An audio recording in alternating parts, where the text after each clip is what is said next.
Hey, what's up, everyone? My name's Lionel, and I'm your host for LT Productions. You are listening to another episode of Speak Up. This is a platform where I wanted to speak up on different topics and to keep you in the know and to give my voice to whatever I want to speak up on. So, please like this video in support of me. You can also share it, and you can leave your comments below. Subscribe if you are new. Welcome. And hit that notification button so that you can stay in touch with me. So let's get into speaking up. Okay, so I got some reality news and I also got some Hollywood news. I'm not going to stay in the reality world. I'm not going to even stay in the gossip world. So get ready for different topics to be told whenever and however, but I'm going to start with reality TV. And this is with Miss Kenya Moore. She is a star on The Real Housewives of Atlanta. We know her from Miss USA, being our representation of a black pageant queen, winning high honors. I knew her before Real Housewives, so she wanted to give her confessionals because this season she's been benched due to salacious stuff that she was involved in. We all know the story and all of that. It seems like the production still wanted to add in the story and scrap whatever other footage that Kenya had and to lean into the salacious stuff for ratings. And I'll get into how I feel about that because, yes, it was for ratings, and y'all can take it however you want to. But for something that was so gross and disgusting, Bravo made sure that they cashed in. And if y'all are not seeing that, I don't know what to tell you. I don't know. But anyways, so she has her brand new YouTube channel. At first, we thought the king was playing with us because she first announced last week that she would be dropping confessionals on Tuesday. She didn't, and she ended up dropping a trailer, I think the following day, and saying on Friday. Then on Friday, she was extremely late, and she dropped another teaser. She later did apologize, saying that she had problems uploading. At first, I was like, Kenya, you're making us look bad. Team Twirl is here for you, but stop making us look bad in all of this. Either say what you're going to say or get off the mic, basically. That's how I felt. During this confessional, she finally dropped Saturday evening. It was, I think, on time, too, at 5 o'clock, Eastern Standard Time. So how she was saying how she's taken on a lot of things herself helps me to understand because I was speaking with another person. That's Sheridan. I think her YouTube name is That's Life Sheridan. I think that's it. Anyways, shout out to Sheridan. We were talking in regards to it, and I was like, it seems like possibly she's trying to do all this stuff on her own, and it looks that way. And Kenya did say, well, why don't you have a team for this, and why aren't you promoting and all that? She said, well, she's trying to recoup some of the money. So do I think that Kenya is doing more things on her own and why some of this stuff is happening? Yes. However, she could be trying to gain momentum and trying to tease people to come. I don't know. All I know that numbers are doing good on that video, despite how people were upset and saying that she was hoodwinking and all that good stuff. Anyways, let's get into this. So, the first thing Kenya says, they tried to break the game. She gives us the whole speech of Kendrick Lamar's "Not Like Us." Cool. Just to let you know, I'm Team Twirl. So, if you don't like it, you don't like it.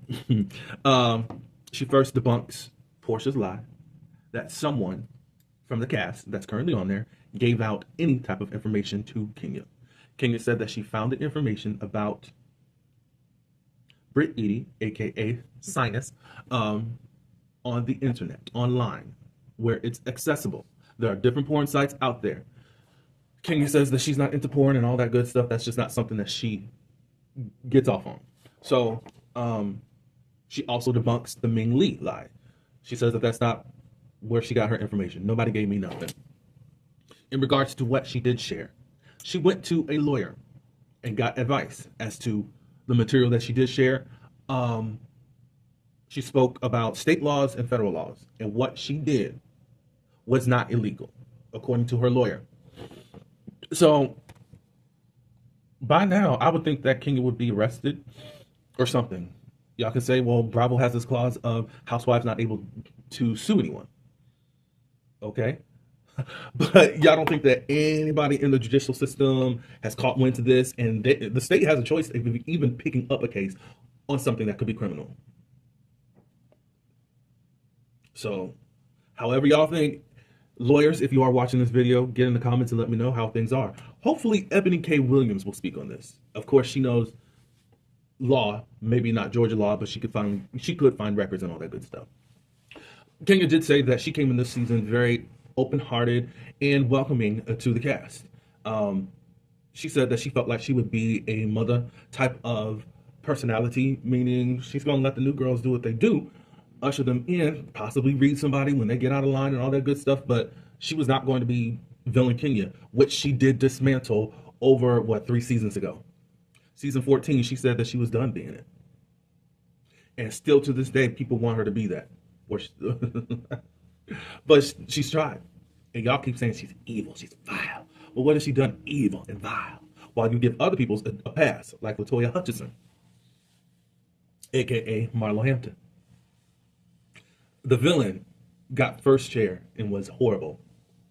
Got a second season and just continually kept flopping. And it was Kenya's fault, according to a lot of y'all.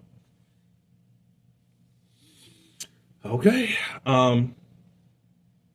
She says that during the beginning of the season, the first 3 weeks of filming, it was Britt that wasn't really giving anything. She was dull. She was boring. Even with her husband, she wasn't giving and all that good stuff. And I only seen her in group scenes and all that. And many of us were like, okay, yeah. Because a lot of these bloggers and content creators that supposedly have all of this behind the scenes stuff, they've met the cast and all that, and they just said, ooh, they were so blown away by Britt. Britt was blowing her own steam during the summer that a lot of y'all seem to forget and acting like, oh, she stayed quiet. She should have done, Kenya should have done like she did. No. Well, I mean, Britt's getting press tour, a press tour in regards to this. So why does Kenya have to still be quiet? She's already been limited. They just show her scenes and don't let her have any feedback. Let's not. So, she feels like Britt pitched herself as someone that was going to be a villain and probably said, I can do this, I can do that, I can even go after Kenya, da da da da da. I've already said that I believe that Britt is a Bravo plant and specifically was going to go after Kenya. Because of her preconceived notions, as Portia did say a couple of episodes ago, Britt thought that Kenya was going to be away. When Kenya was not, then she started freaking out and brainstorming how in the world am I going to come at her because she's not really giving me reason. So she's stuck on the most minute thing. And as Kenya did say, me asking about a ring was not shade. Y'all know my shade. And it's true. We know when she's trying to be shady. And because Britt was not clear, as I've said in a lot of my reviews, you can check it out on my channel, you were confusing up front. And I was very surprised because you're a salesperson, right? You sell insurance. So you should have a great vocabulary and you should be able to be clear and concise and have directive words and all of that, but you weren't. But I have my suspicions as to what's going on with Britt Eady. After an interview that I've seen of her back in 2022, it does seem like I don't think that Britt is married. When I get everything together, I'll present it to you guys. I don't think she's married. And every time that her tea is spilled or someone is touching something like, ooh, what do you know? She gets paranoid and goes off. She did it with Kenya. She did it with Angela in episode 6 of this season. What's going on there? Anyways, let me move on. So that's why she believes that Britt finally exploded off of nothing. During the incident with Britt, she said what did not make the edit is, I got pistols for itches like you, which that did not. She just mentioned I got pistols and lips and all that stuff. That of what we heard. She heard it. Kenya said that she went to production that night and she went to the showrunner and all of that. She said, as far as an investigation, what Britt was saying and what Andy was saying, that's a lie. Because they said that they come to set, nobody checks our purses, none of that stuff. And I believe that. One, if they were checking, that doesn't make any sense. Like, Georgia is a stand your ground, and I'm sure that there are different policies for work environments, not to have this, da da da da da da. I never would have thought that they were really checking. They checked when they went to the studio for Croy back in season 10 reunion that they later revealed about, because you're really trying to figure out why would you have a gun at a reunion. So Kiki says they do not check us. So where did this type of investigation come from? Because I already said there's no way that they checked her that night or talked to her that night. However, Kenya says she took accountability while people are still mentioning stuff online about what she's done over the years. She talked about having the gun out season 6 with her friend Brandon. She said, I was kikiing with him. We were joking. This wasn't something where I was in her face doing anything in Phaedra's face. Nice try. And if you're going to talk about something, what about Phaedra's stun gun that she brought to the reunion season 5, which I've also brought out too. And y'all saying, well, she was a pregnant woman protecting herself. Protecting herself from what? A twirler? Stop it. She also says, y'all bringing up Kim Fields. I've already been on Watch What Happens Live, and I've apologized and taken accountability for it during a time where I did say, what did I regret? Da, da, da, da, da. It was about pulling Kim's chair. Pulling Kim's chair is somehow equating threatening pistols and whips. How? How?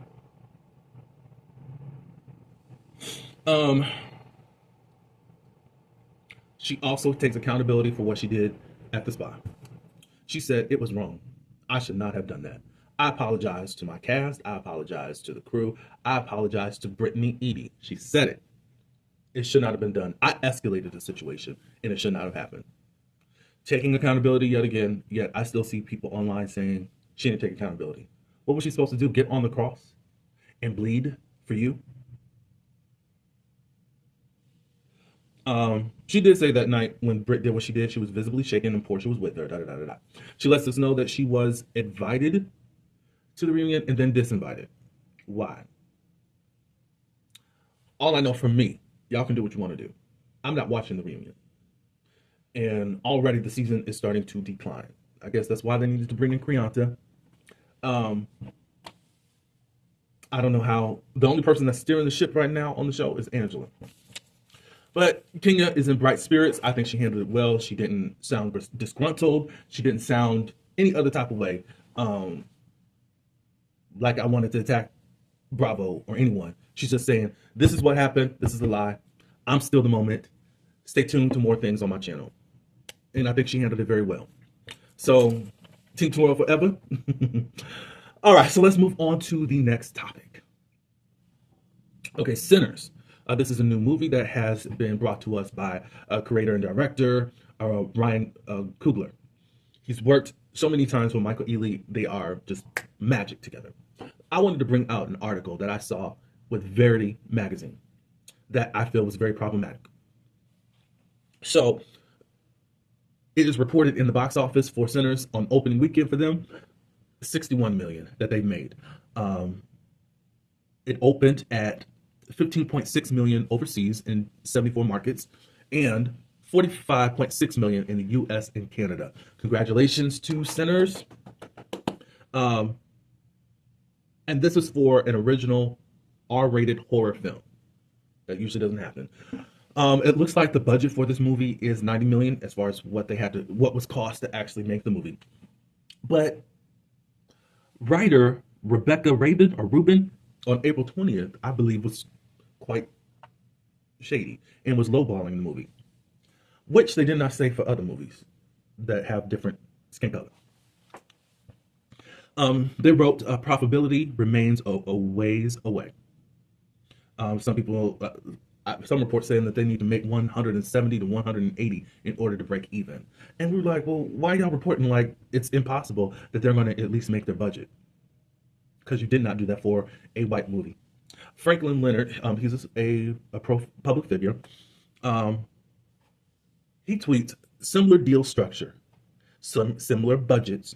One made $45 million from 3,300 screens post-pandemic and won the weekend. The other made $41 million with 3,600 screens pre-pandemic and placed in second place. And that second movie that I'm talking about is Once Upon a Time in Hollywood. which features Leonardo DiCaprio and Brad Pitt. You know that they are movie blockbusters. This was a Quentin Tarantino movie. We love and respect his work. We love and respect Leonardo DiCaprio and Brad Pitt. But those are two heavy hitters. In their first opening weekend, they made 41 million. And then Sinners makes 61 million. And y'all got a problem with that. And don't know if it's going to make it. Now, overall, what Once Upon a Time in Hollywood did make pre-pandemic was 377.4 million worldwide, 142.5 million domestically, and 234.9 million internationally.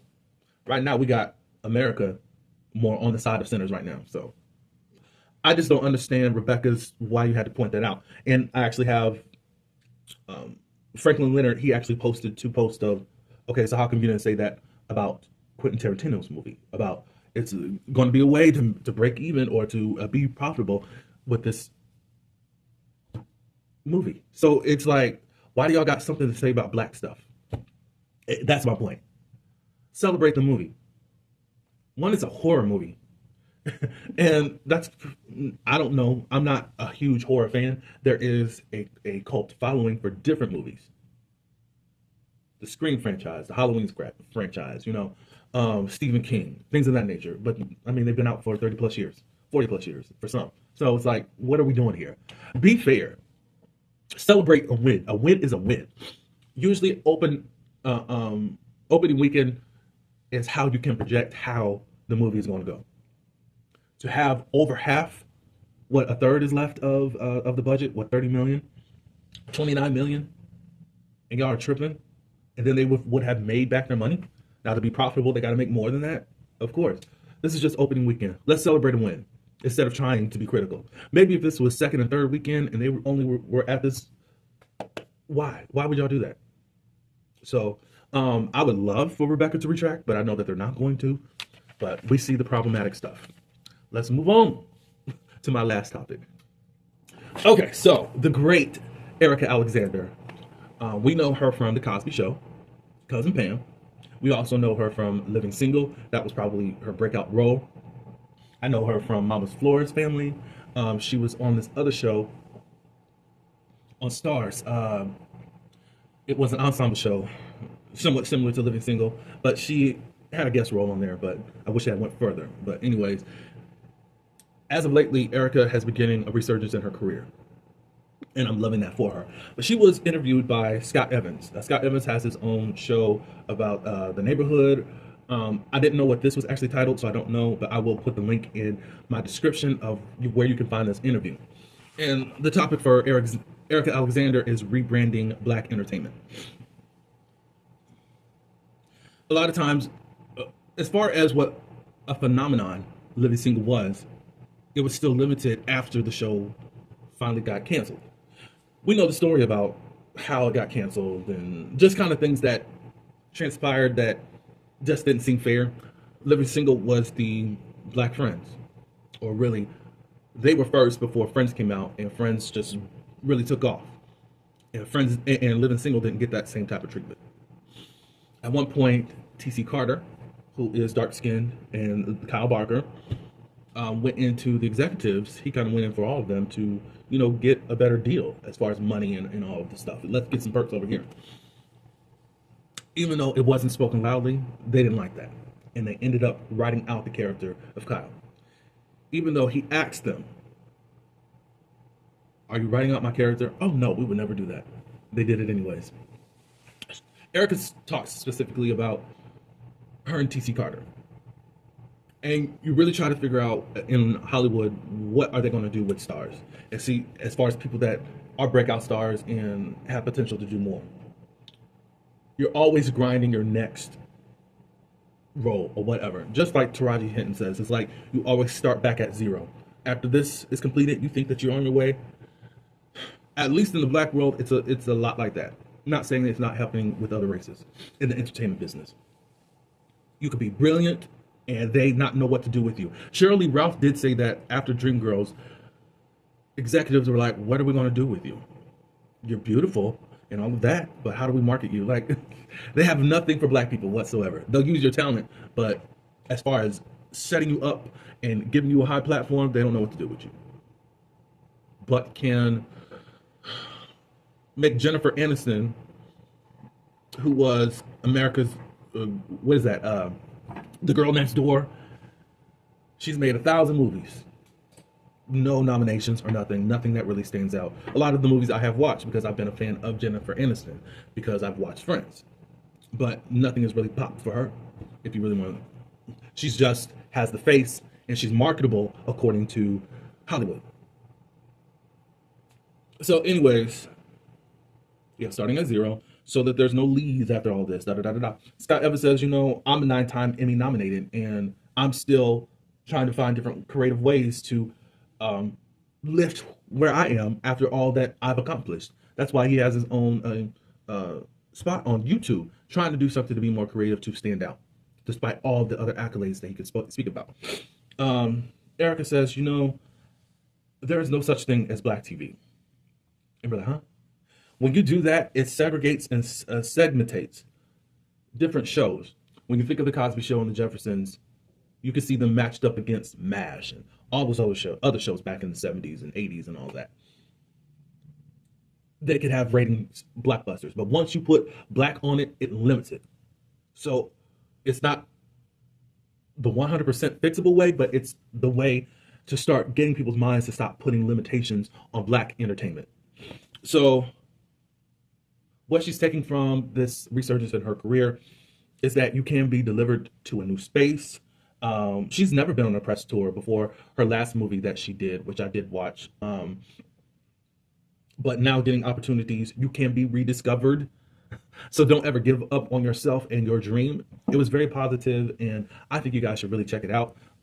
Erika Alexander, I really appreciate you for being pro-black. I thank you for staying in the game. I thank you for allowing us to be an example that your timing is your timing, even if your time was earlier. But God is not going to let you be late to what is for you, no matter how long it takes for Hollywood to wake up for you, or whatever you got going on in your life, for people to wake up.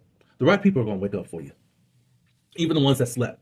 Some of them are going to rise up for you. So again, I'm going to put this link in my description to the interview. It was great. It was insightful.